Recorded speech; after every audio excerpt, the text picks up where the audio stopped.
सादर नमस्कार। मैं डॉक्टर गजानन चारण आज आपको एक राजस्थानी कविता कलम और साज।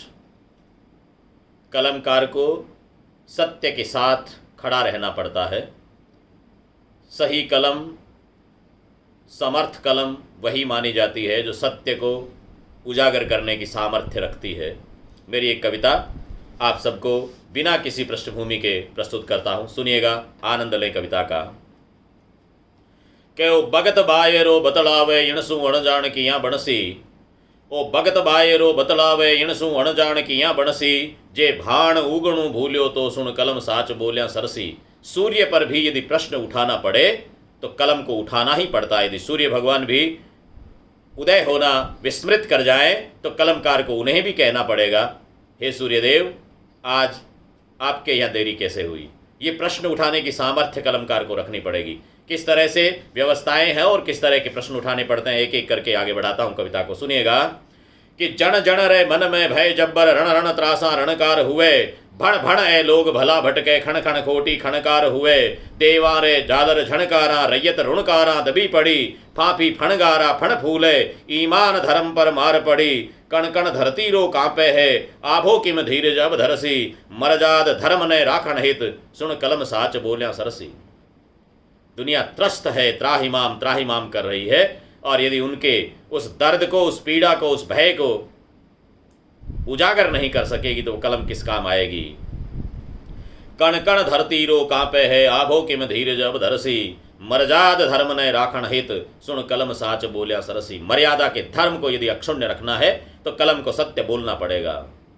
हमारे सामने परिस्थितियां क्या आई, जिसको भी चुन करके हमने मठाधीश बनाया, अग्रगण्य बनाया, उसने धन के लालच में आकर के, पद प्रतिष्ठा के मोह में आकर के, सत्ता के उस अहंकार में आकर के अपने जीवन मूल्यों को छोड़ दिया।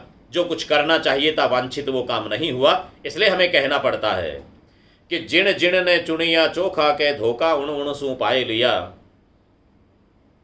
सारे हमारे मित्र सुधी श्रोता सुने, राजस्थानी कविता अपने अंदाज में चलती है। राजस्थानी कविता का अंदाज भी है और भाव यात्रा भी अपने साथ में है।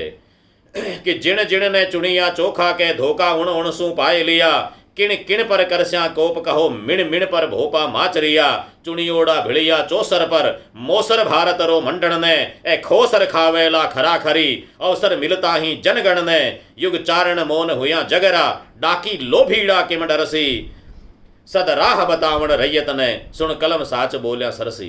हे कलम, सत्य का साथ तुझे देना पड़ेगा। और जिनको हमने आगे किया, जिनको नेतृत्व दिया, जिनको धर्म की, राष्ट्र धर्म की रक्षा करनी थी, उन्होंने क्या किया? चारों तरफ घोटालों की बाढ़। तब कहना पड़ता है कि घट घट में आ रे घोटाला, कोटाला गेहूं खा जावे। कोटाला गेहूं राजस्थानी शब्द है। राशन के जो गेहूं होते हैं उनको कोटाला गेहूं कहते हैं। उनमें भी फर्जीवाड़ा देखिएगा आप, जगह जगह चारों तरफ से खबरें। अखबार में आधे से अधिक खबरें ये आती है भ्रष्टाचार से जुड़ी हुई। इसलिए लिखना पड़ता है कि घट घट में आ रे घोटाला, कोटाला गेहूं खा जावे, नोटासू वोट खरीदे और वोटासू नोट कमा जावे। रुपए देकर के वोट खरीदते हैं, उन्हीं वोटों के बल पर और ज्यादा अपार धनराशि कमा लेते हैं। तो फिर आपको लिखना तो पड़ेगा कि घट घट में आ रे घोटाला, कोटाला गेहूं खा जावे, नोटासू वोट कमावे और नोटासू वोट कमा जावे, राहु केतुरा मेला है, चांदो और सूरज राड करे।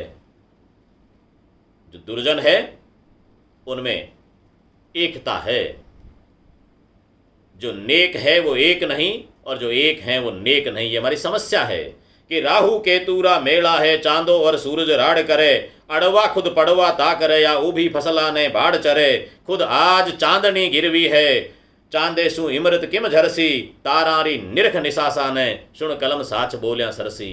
हे कलम, स्वयं चांदनी आज गिरवी रखी हुई है, इसलिए चंद्रमा कैसे अमृत प्रसाद कर सकेगा। तारे निश्वासें डाल रहे हैं, उनको देख करके तुझे सामर्थ्यवान होना पड़ेगा, तुझे सच्चाई लिखनी पड़ेगी। इस संसार में व्यवस्थाएं ये है एक हमारी राजनीति है, दूसरी ब्यूरोक्रेसी है।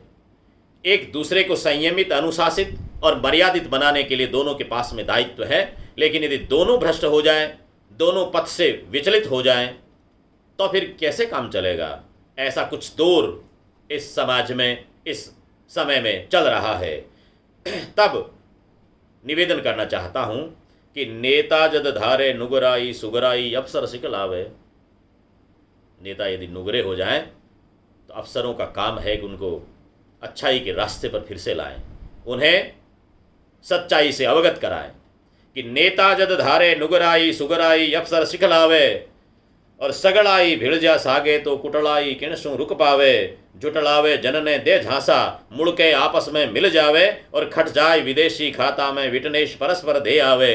पलट्या ही सरसी जद पासो ओ बोल खुलासो कुण करसी खुद मर्या बिना है स्वर्ग कठे सुन कलम साच बोलिया सरसी। राजस्थानी में कहावत है कि मर्या ही स्वर्ग मिले। घरे बैठे बैठे आप आराम ऊंचावा स्वर्ग अपने घरे आ जावे, खुद को कुछ करना पड़ेगा। ऐसा ही जय जयकार नहीं हो सकती, इसलिए आपको कुछ करना पड़ेगा। साहित्यकार का अपना धर्म है। मैं साहित्यकार मित्रों से निवेदन करता हूँ कि और आंसू पहली आगदरी पदचाप सुननिया पथराया।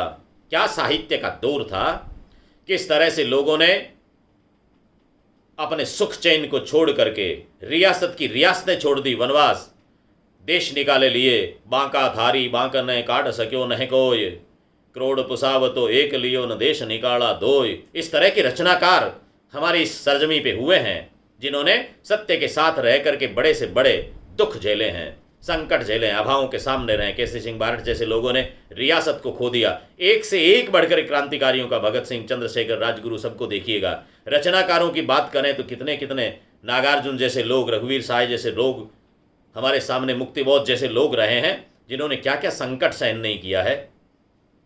रामधारी सिंह दिनकर जैसे लोग हमारे सामने रहे हैं, सच्चाई से अवगत करवाते रहे। इसलिए निवेदन करता हूं कि और आंसू पहली आगतरी साहित्यकार दूसरों से पहले आने वाले समय की पदचाप को पहचान जाता है। और आंसू पहली आगतरी पदचाप सुननिया पथराया, परकतरे मूक पड़ाका ने महसूस करनिया मुरझाया। अंतसरे ऊंढे भावा ने अनुभूत करनिया अबे कठे, बे मन मसोस ने मौन धार गूंगा वे बैठा आज अठे। अब जामवंतरी जीभ बिना कपि तन में पौरुष गुण भरसी, सतवटवट राखण साहित ने सुन कलम साच बोलिया सरसी। यदि जामवंत नहीं होता तो हनुमान को अपने सामर्थ्य का ज्ञान नहीं होता। जो मठाधीश बन गए हैं, उन मठाधीशों ने, वो साहित्य का क्षेत्र हो, राजनीति का क्षेत्र हो या समाज के किसी भी वर्ग की बात करें, वहां पर जिनको कुर्सी मिल गई, पद मिल गया, इतने अहंकारी हो गए और इतने स्वार्थी हो गए कि सेकंड लाइन तो पनपने ही नहीं देते हैं। जुगनू भी मेरे घर में चमकने नहीं देते, कुछ लोग हैं जो अंधेरों को सिमटने नहीं देते। हम तो रोज नई पौध लगाते हैं, पर ये बरगद हैं कि पौधों को पनपने नहीं देते। इसलिए तो शायरों को लिखना पड़ता है। साहित्यकार स्वयं संस्कार का निर्माता होता है, संस्कार का हस्तांतरण करने वाला होता है, परंपराओं को पोषित करने वाला होता है।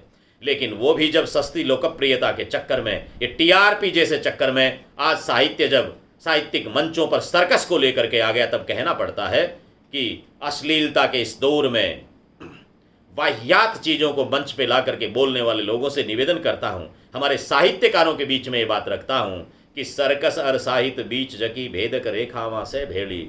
साहित्य में और सर्कस के बीच में एक फर्क हुआ करता था। सर्कस देखने संभ्रांत लोग नहीं जाते हैं, जिनको जिस तरह का देखना होता है वहाँ मजाक होती है, वहाँ कौन सा संदेश होगा। लेकिन साहित्य सर्कस नहीं बन सकता। कुछ भी कह दो, कुछ भी वाहियात बकते रहो, ऐसा नहीं। द्व्यार्थी संवाद आज मंच पे छाए हुए हैं, इसलिए निवेदन करता हूँ। और वो अपने आप को कविता कहते हैं। कविता कहाँ, उसमें क्या संदेश देना चाहते हो? जिस कविता को आप अपने परिवार के बीच में सुना नहीं सकते, उस कविता को मंच पे जा करके लोगों से वाहवाही लूटना चाहते हो, आंख बंद करके अंधेरा करना चाहते हो। इसलिए निवेदन करता हूँ कि सर्कस और साहित्य बीच जकी भेदक रेखावां से भेड़ी। कविता ने भांड भिगोवा कर मंचा पर कर दी मट मेली। मरजाद लाज सब तार तार मजलिस में मरकट माचरिया। कविराज लतीफा पढ़ पढ़ कर है दाद वजीफा पायरिया। तुक बंद्या जोड़े ताल मालरा भर्या लिफाफा ले ढड़सी। कवितारो अंतस कुरड़ावे सुन कलम साच बोलिया सरसी। कविता के अंतस में कुरड़ाहट हो रही, बेचैन हो रही है कविता, नैराश्य के दौर में समुद्र में चली गई। क्या हो रहा है कविता के नाम पर, हम क्या परोस रहे हैं? फिर दोष देते हैं कि सुनने वाले आयोजक ऐसा ही सुनना चाहते हैं, उनके सामने अच्छा ही लाओ तो सही, फिर सुनेंगे लोग। निवेदन, एक अंतिम अंतरा बोल करके कविता को पूर्ण करता हूँ। लंबी कविता है, वीडियो ज़्यादा लंबा हो जाएगा। अंतिम की इतनी विपरीतताओं विषमताओं के बावजूद भी दुष्यंत कुमार ने कहा कि इस नदी की धार से ठंडी हवा आती तो है, नाव जर्जर ही सही लहरों से टकराती तो है, एक चिंगारी कहीं से ढूंढ लाओ दोस्तों, इस दिए में तेल से भीगी हुई बाती तो है। इसलिए मैं निवेदन करता हूँ इसी सकारात्मकता के साथ में कि भले ही कितनी विषमताएं, विद्रुपताएं, विकृतियाँ हमारे सामने हों, लेकिन इस हिंदुस्तान की जड़ें इतनी मजबूत है, या संस्कृति की जड़ें इतनी मजबूत हैं कि हम पुनः हरियाली की ओर बढ़ेंगे, बाहर की ओर बढ़ेंगे, अच्छाइयाँ आएंगी सॉरी, हमसे दूर नहीं हो सकती।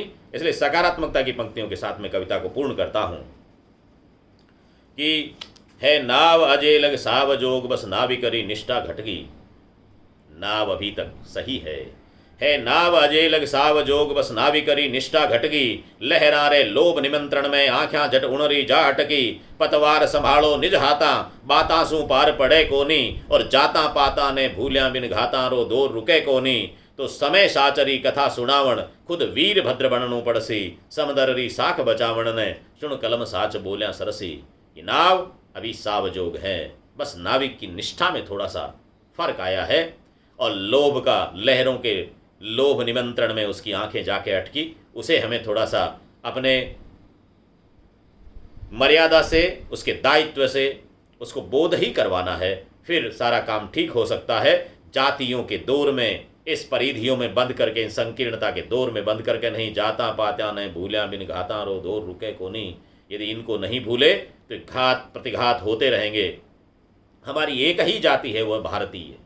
इस भारतीयता की जाति को लेकर के हम चलेंगे तो हमारा हिंदुस्तान और ज़्यादा प्रगति के पथ पर अग्रसर होगा, ऐसा हमारा आग्रह है। साहित्यकार साहित्य को सहितस्य भावम साहित्यम, इसी दृष्टि से चलाते रहेंगे, ऐसा मेरा आग्रह है। अगली बार पुनः किसी कविता के साथ में मिलेंगे। धन्यवाद।